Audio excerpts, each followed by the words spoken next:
کہتے ہیں کہ کسی جگہ پر بادشاہ نے 3 بے گناہ افراد کو سزائے موت دی۔ بادشاہ کے حکم کی تعمیل میں ان تینوں کو پھانسی گھاٹ پر لے جایا گیا، جہاں ایک بہت بڑا لکڑی کا تختہ تھا، جس کے ساتھ پتھروں سے بنا ایک مینار، اور مینار پر ایک بہت بڑا بھاری پتھر مضبوط رسے سے بندھا ہوا ایک چرخے پر جھول رہا تھا۔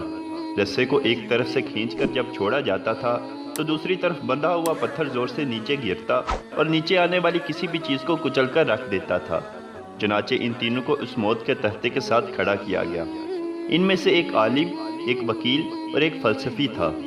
سب سے پہلے عالم کو اس تختے پر عین پتھر گرنے کے مقام پر لٹایا گیا اور اس کی آخری خواہش پوچھی گئی تو عالم کہنے لگا، میرا اللہ تعالیٰ پر پختہ یقین ہے، وہی موت دے گا اور زندگی بخشے گا، بس اس کے سوا کچھ نہیں کہنا۔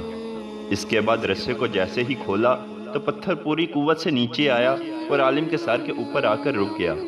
یہ دیکھ کر سب حیران رہ گئے اور عالم کے پختہ یقین کی وجہ سے اس کی جان بچ گئی اور رسہ واپس کھینچ لیا گیا۔ اس کے بعد وکیل کی باری تھی۔ اس کو بھی تختہ دار پر لٹا کر جب آخری خواہش پوچھی گئی تو وہ کہنے لگا، میں حق اور سچ کا وکیل ہوں اور جیت ہمیشہ انصاف کی ہوتی ہے، یہاں بھی انصاف ہوگا۔